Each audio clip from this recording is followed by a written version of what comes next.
Hello, everybody, and welcome to the Meeting House, where we have conversation on religion and American life. I'm your host, Dr. Dwight A. Moody, coming to you from our studios outside of Taylors, South Carolina. We thank you for joining our broadcast, joining our conversation wherever you are. And I encourage you to visit our website at themeetinghouse.net, where you'll find all of our interviews, book reviews, commentaries, and a lot more, including links to our YouTube channel. I've just launched a whole series of short videos from 1 minute to 3 minute videos, including today a video about Kentucky. And I'm going to introduce my guest today, who spent a good bit of his time in Kentucky while he was a student, Dr. Geroge Bullard. He is a pastor, an author, a consultant, a coach, and a podcaster, as we all are these days. And we're here today to talk about what's going on in American religion. His byline, a broker of information, knowledge, and wisdom. That's a great phrase, George. Welcome to the Meeting House. Well, thank you, Dwight. I'm glad to be here. And yes, you've got to have all three. You got to have all three. Yeah. Now, you spent a good part of your early education in Kentucky. I did. You perhaps do not know that today is the birthday of the Commonwealth of Kentucky. I did not know that. 233 years ago today, Kentucky became the 15th state in the Union. I did a little, what they call a short video about it today. I'm going to give you this test. I said on this video, I think the two most famous Americans in the world during our lifetime are both Kentuckians. Wow. I have no idea. Who would you think? I have no idea. Well, you and me? No, both of them are now deceased. Oh, okay. The first one, Muhammad Ali. Oh, that's right. Yep. Cassius Clay, Muhammad Ali. Grew up in Louisville, Kentucky, converted, took the name Muhammad Ali, the most dominant boxer of our lifetime. Right, certainly. And of course, a world-renowned advocate for human rights all over. Okay, who would you say the second one is? The second one. Can horses count? How about Secretariat? Well, actually, it could be. That's pretty close. Right. But this one is somebody that owns a restaurant. Colonel Sanders, Kentucky Fried Chicken. Colonel Sanders from, Right. I believe, Corbin, Kentucky, where the Kentucky Fried Chicken got started and has been for all these decades one of the dominant franchises, not just in the United States, but around the world. Throughout the world, that's right. Yep. Everybody knows KFC. Everybody knows KFC, and everybody has seen the image of Colonel Sanders. That's right. Well, have they visited his cemetery plot, though? I have. I have, yes. In Cave Hill, among the other famous people there. I've even visited the original store down in Corbin. Have you been there? I have not been there. You could pull off right off Interstate 75 and go to it. I've done it. I've taken pictures. Had my grandson with me, and took pictures of him sitting on a bench right beside not a statue, but I guess, what would you call that? Colonel Sanders sitting on the bench. Well, I imagine even if you took your grandson there, you were still higher in his understanding than it was Colonel Sanders. I think so. Well, we're here today not to talk about boxing or about chicken, although I'd eat it if it were here in front of me, but about religion and American life, particularly about Southern Baptist. Okay. You and I, born into Southern Baptist life, educated, ordained, spent a good bit of our ministry, all of your ministry pretty much, within Southern Baptist life. But things are not looking so good right now for Southern Baptists, are they, George? Well, they're not looking good for denominations in general. Well said. Yeah. Well said. But there's been a long decline of participation in church life in general. Every month, it seems, a new survey comes out showing this or that or the other. how the once dominant religion culture in America is dissolving. Where do you think it's going to go?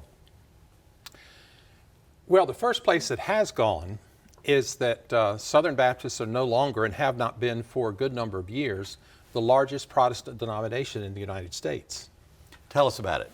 Well, the largest gathering or grouping of Protestant congregations in the United States has been, for at least the last 5 to 10 years, non-denominational. Right. And so it's growing because there's just a whole collection of congregations and networks that are going on around the country that are not affiliated specifically with a certain denomination, and they don't have some of the denominations provide focus, but they also provide restraints, and so they have a focus congregation to congregation, but they don't have the restraints, and so they're growing. They're not in the press every day, except unless you get something like an Acts 29 or many other kind of networks that something can happen to them that puts them in the press. They don't have a PR department, do they? All these That's independent congregations, Right, absolutely. like denominations do. Yes, yeah. So they are the largest. They're over 20 million now, and of course Southern Baptists are continuing to sink. One of the issues for Southern Baptists, I think, in terms of the numerology, is the fact that the reports we have in recent years have only talked about total membership, which includes people that they can't find. Can't find. Rather than resident membership. So if you go underneath the surface and start looking at SBC statistics, the decline of the Southern Baptist Convention has actually been going on longer from an active membership or an engaged membership perspective.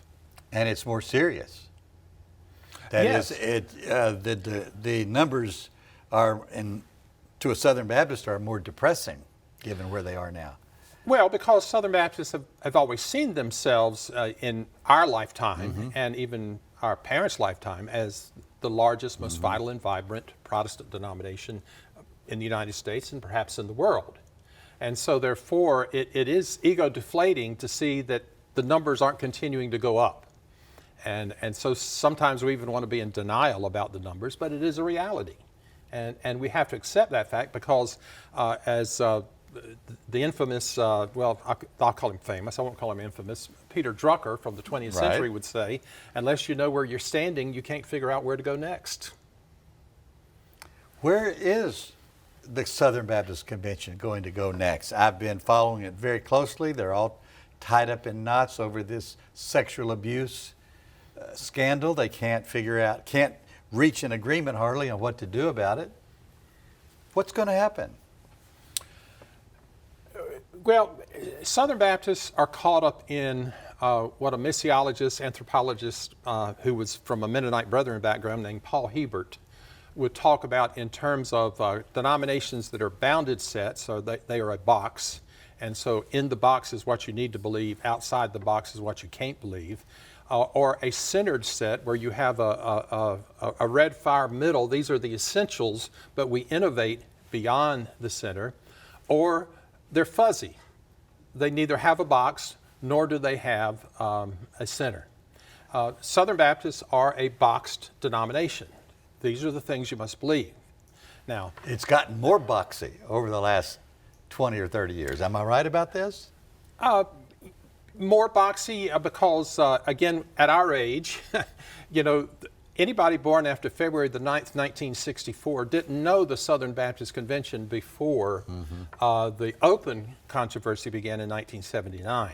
So therefore, they don't know the former centered set that we were as a denomination. They only know the box set. So therefore, now that they are way above the 80% mark in saying this is what has to be in the box, they've moved on to secondary and tertiary issues to argue over. And of course, the big issue in the controversy that was going on when we were students over women in ministry, and now it has surfaced again with this whole thing with Saddleback Church out in California, Rick Warren. I saw yesterday on TikTok, Rick Warren on TikTok. Have you seen these videos? He is launching a whole set of videos about what Southern Baptists need to do to reverse all these trends. Well, and I see it's called SBC Stand. Yes. Now, I want to maybe differ just a little bit, if I might. Sure. I really think the struggle of the 60s and 70s that led to the open conflict was not women in ministry. It was indeed, as was stated, the Bible. And it began with the Eliot controversy in 1961, when his book as a professor of Midwestern Seminary was published on Genesis. And that became the spearhead for ultimately his firing. A young attorney that was involved in that dialogue that not many people know about was a man named Paul Pressler. And that by 1963, we had a new Baptist faith and message statement, which was seen as a compromise among the more moderate and the more conservatives in Southern Baptist life. And it played out all fine until the Baptist Sunday School Board published the Broadman Bible Commentary Series, and the first one in 1971 on Genesis and Exodus. Hinton Davies, who wrote the Genesis, kind of mirrored some of the things that have been in Eliot's book. And so the controversy rose again. And then by 1973, we had the formation in First Baptist Church, Atlanta, Georgia, of the Baptist Faith and Message Fellowship. And then they took off to the races, those who wanted to move from a centered set to a box set. Has it done them good? Here we are, reaping the harvest of the broader social movements as they express themselves in Southern Baptist life. And the purpose of the whole movement when we were students was to protect the denomination and to energize the denomination and keep it on the right track. Yeah. Well, I came from a Baptist missionary family, home missionaries and not international missionaries. And so for me coming up as a child, an adolescent and a young adult, the issue was fulfilling the Great Commission and the spirit of the Great Commandment. The reality that we have to admit is that once the controversy over who was right and who would be in control and the place of the Bible in terms of our box set rose to public as a convention-wide issue, we actually lost our commitment to the Great Commission. And so that took us off task. And so as a Baptist movement person, the thing that I have mourned since I was a 29-year-old is the fact that we're off mission. We spend all the time fighting internally. That's where our energy and resources have gone, speaking of Baptist, rather than continuing the evangelistic or missionary work. Is this what you're saying?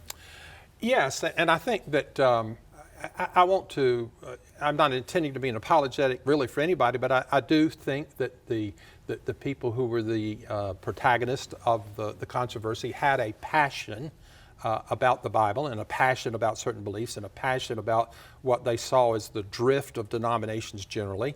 And I'll let others evaluate whether or not they were correct on that or not. But their issue for me is, as a lifelong strategist, is they had no strategy for fulfilling the Great Commission. They had a strategy for purifying the church, but not for fulfilling the Great Commission. So it got lost. For purifying the church, but not evangelizing the world. That's right. Even though they would claim that they were highly evangelistic. Did they succeed in purifying their own church? Again, I'll let somebody else judge that. Well, look, purifying the church maybe on some doctrinal issues, but this whole time building up, as we now know, of all of this sexual abuse stuff that has now surfaced in the most ungodly of ways.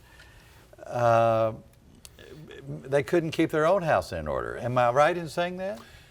Or is that too strong? Well, what I'd simply say is the sexual abuse issues and how men and women treat one another are rampant throughout our culture. Absolutely. And Southern Baptist being the largest organized denomination as opposed to disorganized. That's right. Like or as opposed to the independents. largest grouping. Right. The time came for that to be dealt with. I mean, it's been dealt with in the Catholic Church. It's been dealt with in other Protestant churches. And so it became time to be dealt with in Southern Baptist life. So it's another place where we get off track because too much time and too much energy is spent on an issue, however, that is extremely crucial. You can't just gloss it over because we must have full respect for men and women in terms of our society, or else we're in trouble. We are in trouble. Yeah. And of course, the controversy right now in the Southern Baptist Convention, where it's as much at loggerheads now as it was when we were students Right. in 1979 in school, is again over how to handle this, or at least partially over how to handle not only the sexual abuse side of it, but once again, especially as I mentioned a minute ago with Rick Warren and the Saddleback issue of what role women are going to have in the church. Am I not right about this? It is one of a constellation of issues. And I think to focus... What else is in that constellation? Well, there are three different dimensions of issues, I think. Okay. All right, let's say that the understanding of the Bible as the Word of God in its written form has always been the key issue for the denomination from 1961 forward.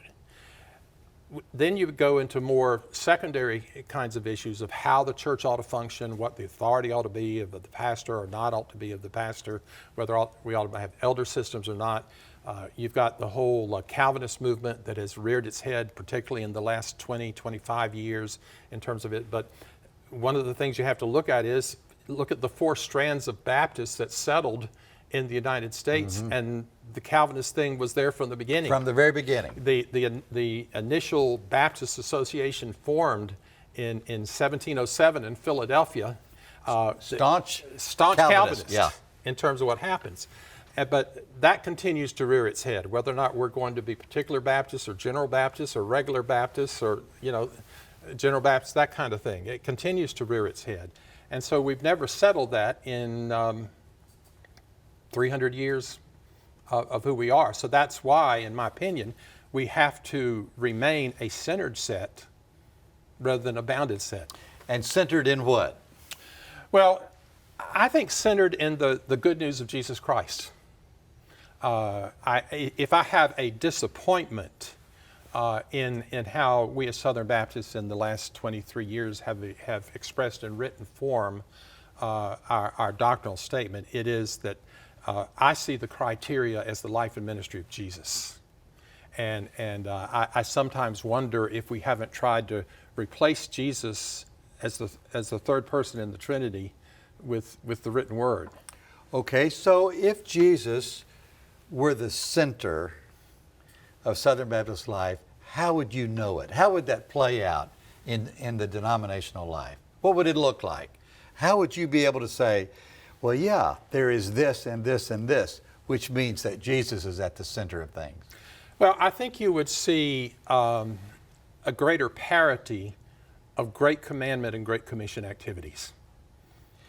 So what does a great commandment activity look like?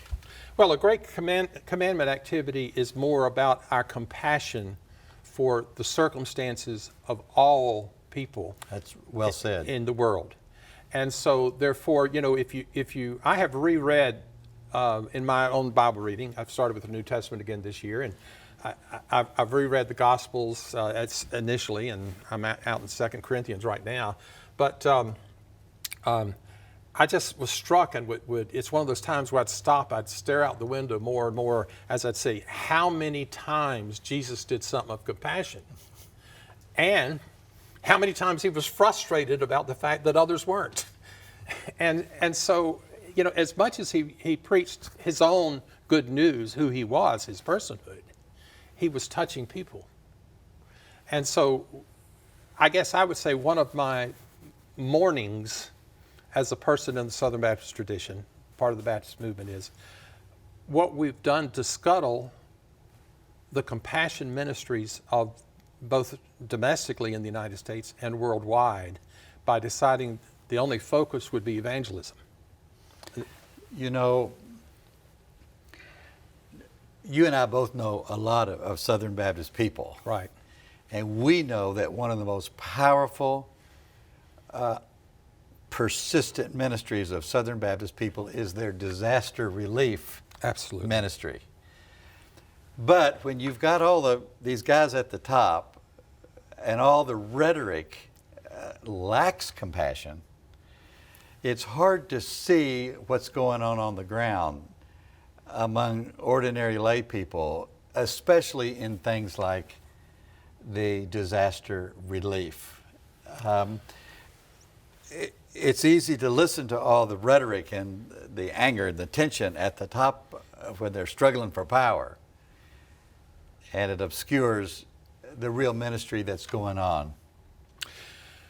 Well, I think you've brought up disaster relief, the whole spectrum of disaster response.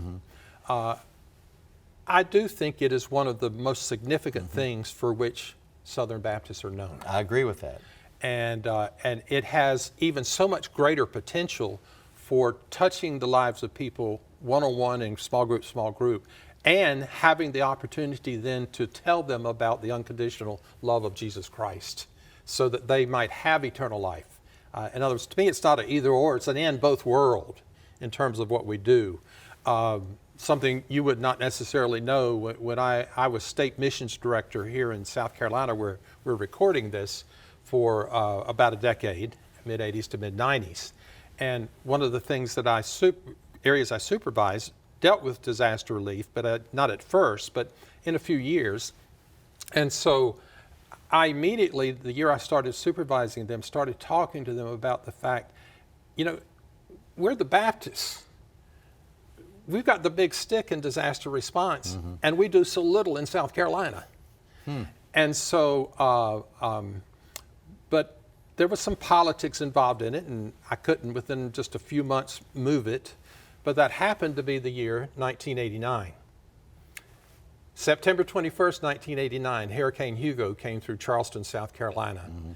And immediately I was able, as the supervisor, to take over what my department was not doing, and we organized a massive disaster response effort that continues to this day. It is one of the highlights of who South Carolina Baptists are at this time. When I was General Secretary of the North American Baptist Fellowship, my second year was the earthquake in Haiti.